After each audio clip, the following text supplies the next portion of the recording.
Welcome to 5-Star Company Culture with your host, Josh Cunningham. In this podcast, we explore how culture is the key to unlocking massive profits and unprecedented freedom. Discover insights, strategies, and inspiring stories to transform your life and business. Here's your host, Josh Cunningham. Hello and welcome to another episode of the 5-Star Company Culture Podcast. My name is Josh Cunningham. I'm the founder and CEO here at 5-Star Company Culture, also the founder and CEO of Rockerbox, the premier ISA solution in the real estate space, where we help real estate agents all across the country follow up with their internet leads so they can get more commissions, more closings, more deals from all those internet leads that they've been generating. And the whole purpose here behind the 5-Star Company Culture Podcast is to share from our experience here how we've implemented a 5-star company culture in our business and how it's helped us achieve more profits and more freedom, helped us attract and retain top quality talent, and of course, deliver exceptional customer experiences to all of our clients. Got another great guest for you here today. Please join me in welcoming Michael Pritchard. Michael is the owner and founder of Signature Real Estate Solutions. He's been in the business for over 25 years, lots of sales experience, lots of real estate experience. So, we kind of come from the same background. And he spent the last 15 years specializing in real estate management, brokerage expansion, technology training, and agent broker coaching. So how's it going, Michael? Thanks for joining us today. Hey, thanks for having me. I really appreciate it. Things are going fantastic. It's a beautiful day down here in Austin, Texas, which is where I'm based out of. So definitely been around for quite some time. The last 15 years, again, been really spent on that management of organizations, the expansion of companies, and really helping agents understand how to impact this business and run their business like a business. So again, thank you for having me. I appreciate being here. Yeah, certainly. I always love talking to people in, sales and recruiting and talent management. But tell me, what kind of attracted you to the real estate industry to begin with? And what have been some things that you've seen, that the industry's obviously seen some changes over the last couple of decades, but why'd you get it in the first place? And what are some of the biggest changes that you've seen over? I've been in sales since I was 15 years old. I've virtually done nothing else my entire work career. And a really good friend of mine, he was an agent out of Keller Williams at the time, and his father owned a brokerage. And I grew up with him, so I grew up with his father. We were building houses and doing our real estate business in East Austin when East Austin was not what East Austin is today. You guys know anything about East Austin? Now it is a very upscale location to be in. And at that point in time, it was not. So it was a new adventure. I was 22 when I got into the business and started then and really have never looked back. Kind of found what kept me passionate. Starting off in real estate production and mostly helping real estate investors build generational wealth and whatnot. But then I got headhunted by a good buddy of mine. He was a mentor in the business. He was expanding his organization, and he was like, Mike, I really need someone that can really understand how to talk to a real estate agent and bring them into an organization that we're looking to build. We're building this from the ground up. He was a KW mega producer before he stepped away and opened up his own shop. So we were starting from about 14 agents at the time. And within a year, we had blown up to about 120 and had opened up his first satellite office. So it was a lot of fun seeing an organization grow from the ground up. Definitely a lot of experience, especially coming from where I came from, which was an extremely small mom and pop shop. There was literally 3 of us, and that was it. Yeah. Wow. So very, very different experience going to that aspect of the business. That's incredibly challenging, I would imagine, to go from 14 to 120. I mean, or was it 12 to 140?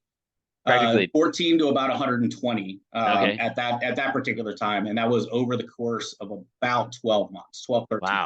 Wow. Yeah. So very explosive growth. So 10x growth nearly within 12 months.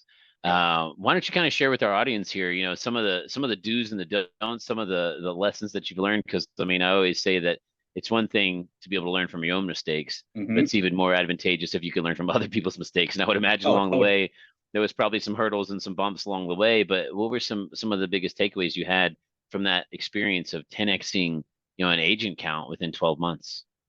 Probably the biggest thing that I can tell you is, as someone that has focused most of their career on expansion, never overpromise. It's underpromise, overdeliver every single time. And real estate agents in and of themselves, salespeople, we're kind of a fickle bunch. We're out there. We hear all the pitches. I don't know if you ever do this, but I get phone calls all the time from telemarketers, and I'm actually very okay listening to the pitch, but I can tell when someone's overpromising and they're not going to actually deliver. And when I first jumped into this, I actually went and secret shopped a lot of the competition. Again, coming from a mom and pop shop, people knew me in the investment realm, but they didn't know me in normal traditional real estate production. So I was able to walk into some of the bigger competitors in Austin and actually sit down and run through an interview. And I'd talk with some of their agents, and I found that there was a lot of overpromise, underdeliver. And within the organization that I was at that time, funny enough, talking about this from a company culture standpoint, that was his biggest claim to fame, was the culture that he had built with those original 14 agents. Those guys all loved him. They loved the partners. It was an organization that they were getting into technology at the time. But I mean, this was 15 years ago. 15 years ago, there wasn't a lot of real estate technology. So it was built around old school methodologies, but he had systematically built the business. And so that was part of it. But everyone just happened to love this guy's energy. And so it was very, very much a part of our company. Our company mantra was just under promise, over deliver every single time, and we'll always do well. Yeah, that's great. I love what you said there about, being in sales and communicating with other salespeople, getting, cold called yourself. It reminds me of that old movie Boiler Room, where the main character, he gets cold called by the newspaper company. Yep. And he's like, "That's it. That's your pitch. Come on, man." And then he coaches the guy through the phone call while he's on the phone with them, and shows him how to talk about the features and the benefits. And then at the very end of the call, is like, "So you're gonna get a subscription?" He's like, "No, I already get your competitors." And then hangs up on the guy. But, I do remember that. Yeah, it's been a long time since I've seen that movie, but it was a good one. Yeah, I feel the same way. I mean, here at Rockerbox, we've over the last 10 years, we've hired and trained over 400 inside sales assistants, and we've handled over 3 million internet leads. So you could say I've got a decent amount of experience doing that. So yeah, I always love it when there's someone that calls into the office here and asks to speak to the decision maker, and it's like, all right, I'll give you a shot, man. Let me hear what you got here. But the other thing I love is you talk about the energy, and energy is incredibly important when it comes to culture building, because as business leaders and entrepreneurs and business owners, we're always sometimes getting buried into the results, right? What's the final score? What's the end product of our efforts here? But when you look at the results come from obviously our efforts, right? What are the actions that we're taking? And the efforts, if you really think about it another layer deeper, that really comes from inside of us, right? From our emotional, mental, psychological state of being. Which is impacted by a lot of things, but that's our beliefs, our belief system, what we give attention to, and that's all energy. And, you talk about multiplying, an agent count 10x within 12 months. I mean, there's an energy behind that. And if the energy is, toxic, and the energy is, cutthroat, then you're going to wind up with a really bad culture at the end of the result of that. But if the energy is about positivity, under promising, over delivering, that type of thing becomes contagious. So, what are some other examples? I mean, I know you work with a lot of different brokerages, it's your coaching organization now, to help them create similar results in their business. I mean, everybody's out there, agent attraction is the name of the game now. You got to get more agents to your business. So what are some other tools or examples that you've seen where that energy or that culture or those values really come into play to do it the right way, and not just go after chasing the numbers and chasing the results, but doing it the right way? So kind of going back to that same focus within the energy, sometimes I find that having partners that balance you out can be really, really important. So this particular gentleman's energy was super, super high. That doesn't speak to everybody. So there were three business partners that ran the organization. One was kind of that really straight up numbers guy, very, very, he was like, no, this is it. This is how we're going to do things. And then we had our caretaker. We had the guy that you go to and you can go cry in his office and he's going to take care of you. He's going to love on you and everything else. So I think a lot of times it's about finding some balance within the organization because everyone's energy doesn't match up the same. So, I look at another organization. So shortly after I had built up this organization, I got headhunted to another brokerage. Similar situation, about 15 agents or so, and we grew to just under 200 within about 12 months. Wow. And that one was all about the company culture as well. We were a little bit more into technology. Like we actually had an in-house gentleman that built proprietary software for us. So we were kind of at the forefront of the real estate technology space without going out and buying it. So that was another big attractor was focusing on the shift of the market and what does an agent need to build a successful business, not just tomorrow, but to continue seeing that success 5 years, 10 years down the road. So innovation is another big part of that, is always looking at what's ahead, not just how do we stay and maintain your business today. We were always looking 6 months to a year down the road. How do we stay ahead of that curve? While maintaining the culture that we built in this organization. One of the biggest things that I think that we ever did in our group, and I still do this with a lot of the organizations that I'm helping to build today, is I always like to send them a copy of the book Raving Fans. You ever read Raving Fans? Ken Blanchard. Yeah, it's been a while, but yes. Yeah, so I mean, it's a real quick read. If you're a business owner out there, I highly recommend pick it up. It'll cost you $10 on Amazon.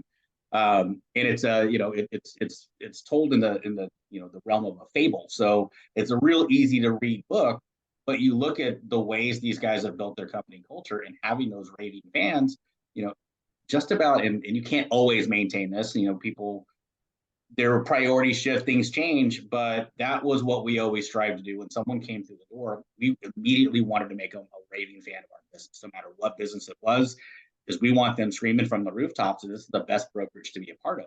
And not just because of all of these tools and everything else, but the supportive culture within it. Hate to say it, but being in this business for as long as I've had, I've seen a lot of really bad organizations that don't have that same mentality towards their agents. It is all about the bottom line. And I've always been taught, if you build the relationship, you foster a relationship, the money will come. It'll always be there. Just take care of your people and everything will work out fine. Yeah, a lot of times when people hear the phrase raving fans, they think of a customer, right? Oh, I delivered really great customer service. Now I'm going to get a 5-star review on my Google or my Yelp. But I mean, your first level of raving fans that you need to go out and create is your people, right? The people that are going to buy into your vision, that they're going to execute it on a day in, day out basis.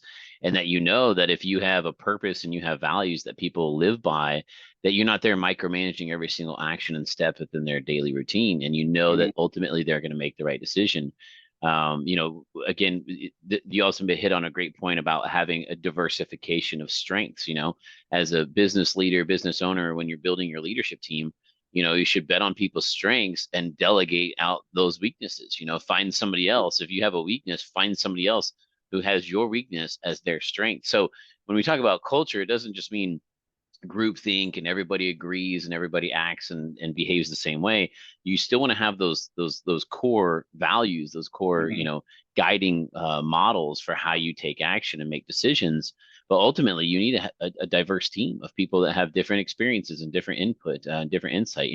Kind of reminds me a lot of our masterminds that we have here at Rockerbox. Since the very early days when we started hiring our first handful of employees, and our mission was to convert online leads. Well, when you have a whole bunch of people aiming to the same target, you're going to find a whole bunch of ways to get there. And so rather than seeing that as a weakness, you got to look at that as a strength and say, wow, cool. Look at all these different people with their different backgrounds, their different cultures, their different life experiences.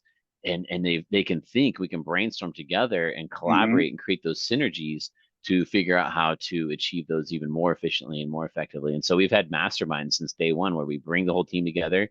Everybody has an opportunity to identify what we're doing well and what we need to improve on. And then we brainstorm ideas on how we can create those systems and those minimum standards and those policies within our business that everybody can follow. But you've got to tap into that resource. Don't feel like just because you're on top of the org chart that all the decisions have to be yours and Right. every idea has to come from you. Really empower your people and, bet on their strengths to build the group to new heights. So yeah, I love that you hit on that as well. So talk to us about what you're up to recently. I know that you got a lot of coaching going on, got a lot of agent attraction going on, a lot of consulting for technology training. What's kind of been your big target for the year and for next year as well? Yeah, so I've been in the coaching training realm for 15 years. As we've been expanding companies, we gotta teach everyone how to be successful in your business. Well, about 4 years ago, I stepped away from building other organizations and I opened up my company, Center Real Estate Solutions, right before the pandemic. So that was a fantastic timing. It actually ended up being perfect for us, with the shift into more of that Zoom opportunity. We were able to reach a lot more people than I think that we would have in early days had we been able to be more boots on the ground outside interacting with folks. So we leaned into the technology and it worked out really well. So I personally coach about 150 agents a year. And I say agents, anything from an individual licensee to small teams to my large scale broker partners. But I personally work with about 150 people per year. I am the coach within the organization, so it's something that's very different for me. We also are technology consultants for brokers across the U.S. as well. We get a lot of people that reach out to us saying, okay, we don't really understand. We know the technology is there, but we've been doing this for 25, 30, 40 years. We really don't get it. We can't teach our agents how to do this. So, trying to understand how to leverage technology to maximize our agent strengths. And I like what you said earlier, when I coach to an agent's strengths. I can tell you right now, if I've got to sit down in front of Canva and design a graphic, that's going to take me 4 or 5 hours where I can call up to, one of my staff or one of my assistants and say, hey, I need you to knock this out for me. This is the vision. This is what it looks like. Tell me what to do. And that's their strength. That's how they operate. So I think a big part of what we have to do is find that talent as CEOs and then really nurture it. And that's what I really work with my team on with my coaching clients is how to understand and identify their strengths and weaknesses. And then how do we figure out to solve for those problems? And what we notice is that as we take that CEO of their business and we start getting rid of the things that don't make sense for them, and instead of them trying to hold every single hat in their organization, that their business not only exponentially grows, but so does their happiness. Yeah. They're just much happier being in their business and everyone around them is happier. I tell my guys this all the time, like if you're not happy doing something, and there's a difference between, oh, I don't really like doing this, and then, oh my God, I absolutely hate doing this. And it's the bane of my existence. If you've got to do that every single day, are you going to be the most productive you can in your office? Yeah, absolutely not. Yeah. No. So that's a big part of what we do is we try to help identify strengths and weaknesses and then find solutions for those weaknesses. I'm doing a lot of broker expansion coaching right now. So I've got a lot of folks that, if you run a brokerage, the name of the game is expanding, but expanding smart. And I try to teach my agents or my brokers, it's not about butts and seats. Having 5,000 people, but you don't know any of them and they're not producing is like, what does that really do for your revenue? So we do a lot of strategic coaching on how to grow, but grow smart and build an organization that people not only want to come to, but really want to stay at. If I've got to replace personnel or, bring on more agents every single month in order to maintain revenue, not build revenue, I'm doing something wrong. Yep. So recruitment is it's not about just bringing people in, but it's about retaining them as well. Yeah, that's a very, very costly cycle to get into where it's just a constant revolving door, bringing someone in and losing someone, bringing someone in and losing someone. It's a lot more effective and profitable to bring someone in, bring the right people in and have them stick around for a long period of time. Absolutely. And that's a big part of what's going on this month. Right now, we're doing a lot of P&L reviews. So, we're close enough to the end of the month that most of us know how the year is about to shake out. We've either got our clear to closes, or we're pretty darn close. It's like, okay, well, we can pretty much say that we're going to end up here. Most of the bills have been paid out. Next bills are for January, so we can start analyzing P&Ls. So that's been the big theme over the last 2 weeks, is sitting down with my larger broker partners and looking at money that we have spent, whether it's on leads, whether it is on our recruiters, organizations like yourself. Hey, how are we converting our leads at a high level, and going back and looking at the ROI behind it, so that we can really project out for 2024 and beyond. So that's definitely a big part of what's going on right now, and we're doing a lot of business. Yeah, that's great, man. Well, Michael, it's always a pleasure to connect with you. We've known each other for a couple of years now and done some business together, but appreciate you coming on the podcast today and sharing some of your expertise with our audience here. I understand you've got a free business tool that you'd like to offer the audience here if you're interested in learning more about how you can work with Michael, or get some more insights about growing your agent count, or just getting some general consulting for what's going on in your business and how you can improve it. Where would you direct them to if they want to know more information about that? Absolutely. And Josh, thank you again for having me. I really appreciate it. Guys, one thing that I always do with anyone that ever wants to talk, if you want to sit down for a free online consultation, we'll talk about your business, what's going on, what's working, what's not working, and potentially how we can help you solve for some of your issues if you do have any. You guys can go to CynoRes Coaching. That's CYNORES coaching.com. That's my website. One of the last pages on there is a contact us box and a link to my Calendly. So you're welcome to go there, book some time. My contact information is on there as well, so you can reach out to me directly. But I'd love to chat with you about your business and see if there's anything that we can help you with. Love to help. Awesome. So that's CynoResCoaching.com, CYNORES coaching.com. Michael, thanks again for being on the show today. For our guest, have no fear. We've got more awesome expertise to share with you in the future. So stay tuned in.